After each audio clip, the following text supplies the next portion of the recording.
Hi everyone, কেমন আছেন সবাই? আশা করি ভালোই আছেন। তো আজকের ক্লাসে আমরা 14 নম্বর অঙ্কের সমাধানটা করব। কি বলছে? সদৃশ আবৃত দশমিক ভগ্নাংশে প্রকাশ করো। সদৃশ আবৃত দশমিক ভগ্নাংশ বলতে কি বোঝায়? এখানে দেখো, এই যে দুইটা সংখ্যা। তো দশমিকের পর ধরো কথার কথা 2 এর পর 3 আছে, 3 ধরো এখানে 4টা। আর এই অঙ্কে 5.2 এখানে ধরো। এখানে এই যে দ্বিতীয় নম্বর অঙ্কে বা সংখ্যায় অঙ্ক দেখো, দশমিকের পর কয়টা? 2টা, কিন্তু আমাদের এই যে প্রথমটার মতো মিলানোর জন্য আরো 2টা কিন্তু অ্যাড করতে হবে। যাই হোক, দশমিকের পর প্রথমটার মধ্যে যতটা অঙ্ক দ্বিতীয়টার মধ্যে ততটা অঙ্ক হতে হবে। এটা হচ্ছে নিয়ম সদৃশ আবৃত দশমিক ভগ্নাংশে প্রকাশ করার। তো আমরা এরকম টাইপে করব, যদি কম হয় তাহলে 2টা সমান করে দিব। ওকে, তো 14 নম্বর অঙ্কটা দেখো কি বলছে। আমরা প্রথমে কি করব? আমরা প্রথমে অনাবৃত এবং আবৃত অঙ্কের অঙ্ক সংখ্যা কয়টা সেটা সিলেক্ট করব। এখানে তোমাদের বোঝার সুবিধার্থে আমি রাফ করে নিচ্ছি। অনাবৃত একটা অংশ, আর একটা হচ্ছে আবৃত আবৃত অংশ। আমাদের দেখতে হবে এই প্রথম অঙ্কের মধ্যে অনাবৃত কয়টা আছে। অনাবৃত দেখো, দশমিকের পর জাস্ট একটা, তুমি এখানে 1 লিখবা। তারপর দ্বিতীয় অঙ্কের মধ্যে অনাবৃত কয়টা আছে? দশমিকের পর জাস্ট একটা লিখবা। তারপর প্রথম অঙ্কের মধ্যে দশমিকের পর আবৃত কয়টা আছে? একটা লিখলাম। আর দেন আবৃত কয়টা আছে? আবৃত বলতে যেটার উপর পূর্ণপণিক থাকবে। তো দ্বিতীয় অঙ্কে আবৃত রয়েছে 2টা। এখন অনাবৃতর ক্ষেত্রে আমরা সর্বোচ্চটা নিব। তো 1-1 মধ্যে সর্বোচ্চ তো এখানে কিছু নাই, কারণ দুটোটা একই, তো আমরা একই নিব। এখানে বোঝার সুবিধার্থে লিখে দিচ্ছি সর্বোচ্চটা নিব। দেন এখানে দেখো, আর আবৃতর ক্ষেত্রে আমরা লসাগুটা নিব। 1 আর 2 এর লসাগু কত? 2। এখানে লিখে দিচ্ছি লসাগুটা নিব। আচ্ছা, এখন তো আমাদের কি করতে হবে? আমাদের সদৃশ আবৃত দশমিক ভগ্নাংশে প্রকাশ করতে হবে। তো আমরা এখন লিখে দিব, এখানে অনাবৃত কয়টা পেয়েছি? একটা। আর আবৃত কয়টা পেয়েছি? 2টা। এখানে অনাবৃত অংশের অঙ্ক সংখ্যা হবে একটি, এবং আবৃত অংশের অঙ্ক সংখ্যা হবে কয়টা? 2টা। তো মোট কয়টা হয়েছে? মোট হয়েছে 3টা। আমাদের দশমিকের পর 3টা সংখ্যা নিতে হবে, এটা ক্লিয়ার রাখতে হবে। যেমন 2.23 এর উপর পূর্ণপণিক।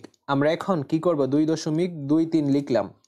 আমাদের মোট অঙ্ক কয়টা থাকতে হবে? 3টা দশমিকের পর। তো দশমিকের পর এখানে 2টা, কিন্তু আমাদের আরেকটা বাড়াতে হবে। এখন 3-এর উপর কি আছে? পূর্ণপণিক আছে না? তো আরেকটা 3 আমরা লিখে দিলেই তো হয়ে যায়।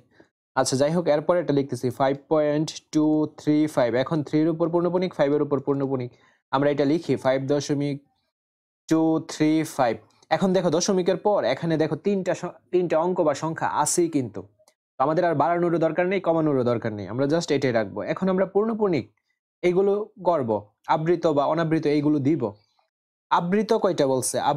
আবৃত হবে 2টা, আর অনাবৃত কয়টা হবে? একটা। তো এখানে দেখো, আমরা আবৃতটা যে দিব বা পূর্ণপণিকটা যে দিব, ওইটা ডান পাশে দিব। ডান পাশের যে ওই জায়গা থেকে দিব। তো জাস্ট একটা ডান পাশের যে সংখ্যাটা বা অঙ্কটা, ওইটার উপর আমরা পূর্ণপণিকটা দিয়ে দিব। ওকে, আর দিব আমাদের আবৃত হবে তো 2টা, তো 2টার উপর এই যে পূর্ণপণিকটা দিতে হবে। দেন এটার ক্ষেত্রে এই যে ডান পাশের 2টার উপর আমরা কি দিব? পূর্ণপণিক বা আবৃত ভগ্নাংশে প্রকাশ করব। দেন দেখো, দশমিকের পর এখানে অটোমেটিক আবৃত হয়ে যাবে 2টা, আর অনাবৃত হয়ে যাবে কয়টা? একটা। আমাদের অঙ্কের সাথে কিন্তু মিল আছে। এইভাবে এখন আমরা খ নাম্বারটা করব। তো খ নাম্বার অঙ্কটা কি? আমরা প্রথমে তুলে নিই 7.26 এর উপর পূর্ণপণিক এবং 4.237 এর উপর পূর্ণপণিক। আমরা একটু এখানে হিসাব করে নিই, আমাদের অনাবৃত কয়টা এবং আবৃত কয়টা। দেখো, প্রথম অঙ্কে অনাবৃত জাস্ট একটা, 1 লিখলাম। দ্বিতীয় অঙ্কে অনাবৃত কয়টা? 2টা। তারপর প্রথম অঙ্কে আবৃত হচ্ছে একটা, 1 লিখলাম। দ্বিতীয় অংশে আবৃত একটাই। তো অনাবৃতর ক্ষেত্রে আমরা কি বলছি? সর্বোচ্চটা। আর আবৃতর ক্ষেত্রে লসাগু, 1 লসাগুতে একই। যাই হোক, মোট কয়টা? মোট 3টা অঙ্ক হবে বা 3টা সংখ্যা হবে। 7.26 এর উপর কি? পূর্ণপণিক। দেন এই অঙ্কটার ক্ষেত্রে 4.237 এর উপর কি পূর্ণপণিক, তো 7.26 আমাদের দশমিকের পর মোট কয়টা অঙ্ক হবে? 3টা। তো আরেকটা 6 বাড়িয়ে দিব, যেহেতু 6 এর উপর পূর্ণপণিক আছে, যেটার উপর পূর্ণপণিক আছে এটা অনেকবার লেখা যায়, কিন্তু আমাদের শর্তে কয়টা লিখতে হবে? 3টা। 3 লিখে দিব। তার আগে তুমি এখানে কথাটা লিখে দিতে পারো, এই যে এখানে আমি কথাটা লিখি নাই, তুমি এখানে কথাটা লিখে দিবা, তাহলে কি হবে? বেস্ট হবে। এই যে এখানে অনাবৃত অনাবৃত অংশের অঙ্ক সংখ্যা হবে কয়টা? 2টি। এবং আবৃত অংশের অঙ্ক সংখ্যা হবে কয়টা? একটা। মোট 3টা। আচ্ছা যাই হোক, এখন এটা করি 4.237। তো এখানে দেখো দশমিকের পর অটোমেটিক 3টা কিন্তু আছে। আমরা এখন আবৃত অনাবৃত করব। আমাদের আবৃত কয়টা বলছে? আবৃত হচ্ছে একটা আর অনাবৃত 2টা। তো আবৃতটা আমরা আগে বসাবো, ডান দিক থেকে করব। একটা যেহেতু বলছে, ডান দিকে একটা অঙ্কের পর আমরা আবৃতটা দিয়ে দিব, পূর্ণপণিকটা দিয়ে দিব। দেন এই যে দ্বিতীয় নম্বর অঙ্কটার ক্ষেত্রে সেম, এই যে পূর্ণপণিকটা দিয়ে দিলাম। তো অনাবৃত দেখো অটোমেটিক 2টা হয়ে যাবে। ক্লিয়ার? আচ্ছা, গ নম্বর অঙ্কটা আমরা এখন করব 5.7 এর উপর পূর্ণপণিক, 8.3 এর উপর পূর্ণপণিক, 4 এর উপর পূর্ণপণিক, 6.2 এর উপর পূর্ণপণিক, 4, 5 এর উপর পূর্ণপণিক। আর এখানে হিসাব করে নি, এখানে হবে অনাবৃত আর এখানে হবে কি? আবৃত। আমরা প্রথম অঙ্কের মধ্যে কোন অনাবৃত পাচ্ছি না, দ্বিতীয় অঙ্কের মধ্যেও অনাবৃত পাচ্ছি না, তৃতীয় অঙ্কের মধ্যেও অনাবৃত পাচ্ছি না। আচ্ছা, প্রথম অঙ্কের মধ্যে আবৃত একটা, তারপর দ্বিতীয় অঙ্কের মধ্যে আবৃত 2টা, তৃতীয় অঙ্কের মধ্যে আবৃত কয়টা? 3টা। এই যে দেখো এখানে পূর্ণপণিক, এখানে পূর্ণপণিক, মাঝখানেরটা অটোমেটিক পূর্ণপণিক হয়ে যাবে। ঠিক আছে? তো 3টা। আবৃতর ক্ষেত্রে কি বলছি? লসাগু। আর অনাবৃতর ক্ষেত্রে সর্বোচ্চটা। এখানে তো 0, কোনো সংখ্যাই সর্বোচ্চ নাই।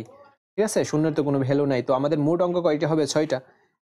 এখানে লিখে দিবা, এখানে অনাবৃত কি? অনাবৃত অংশের, এখানে অনাবৃত অংশের অঙ্ক সংখ্যা হবে কি? 0টি। এবং আবৃত অংশের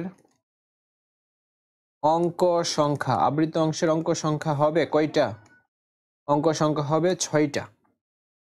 আমরা করি, দেখো 5.7 এর উপর পূর্ণপণিক। আচ্ছা, প্রথমে তুলে নিচ্ছি 8.343 এর উপর পূর্ণপণিক, 4 এর উপর পূর্ণপণিক, 6.245 2 এর উপর পূর্ণপণিক, 5 এর উপর পূর্ণপণিক।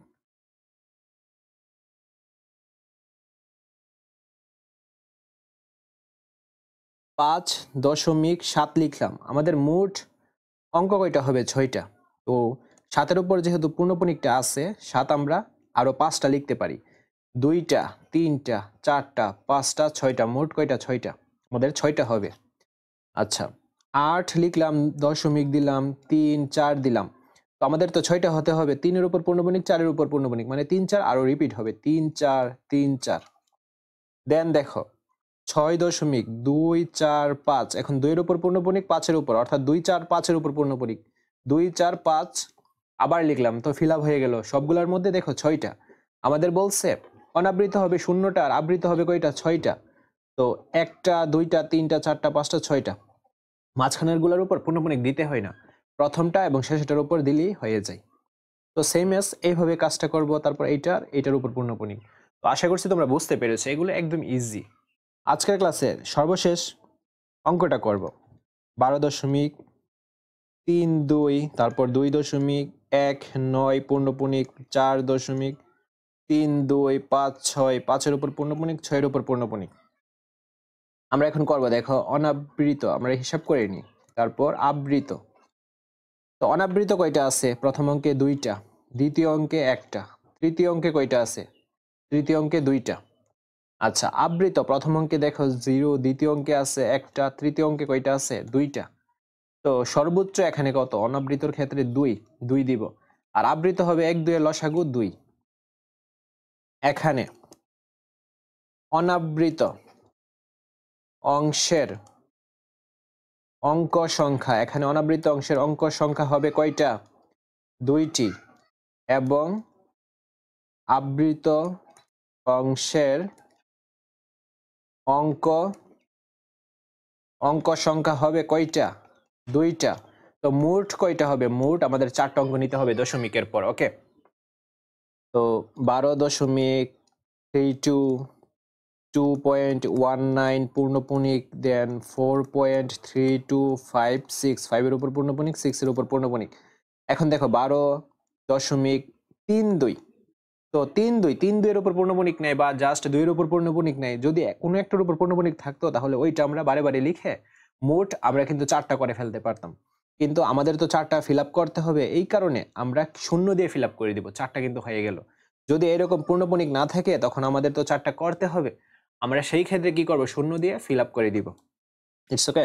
আচ্ছা দেন 2.19, 9 এর উপর কি পূর্ণপণিক, তো আমরা 9 আরো 2টা নিয়ে 4টা ফিল আপ করতে পারি। তারপর 4.3256, এটা দেখো 4টা কিন্তু অলরেডি আছে। তো আমাদের বলছে অনাবৃত হবে 2টা, আবৃত হবে 2টা। তো আবৃতটা আমরা আগে ফিল আপ করি। এই যে দেখো 2টা, অনাবৃত দেখো অটোমেটিক 2টা হয়ে যাবে। আবৃত 2টা করলাম, অনাবৃত অটোমেটিক 2টা, আবৃত 2টা, অনাবৃত অটোমেটিক 2টা হয়ে যাবে। তো এই হলো অ্যান্সারটা। আশা করছি বুঝতে পেরেছো। আজকের ক্লাসটি এই পর্যন্তই। পরবর্তী ক্লাসটা আমরা দ্বিতীয় অধ্যায় সেট, ওইটা নিয়ে আলোচনা করব। ধন্যবাদ।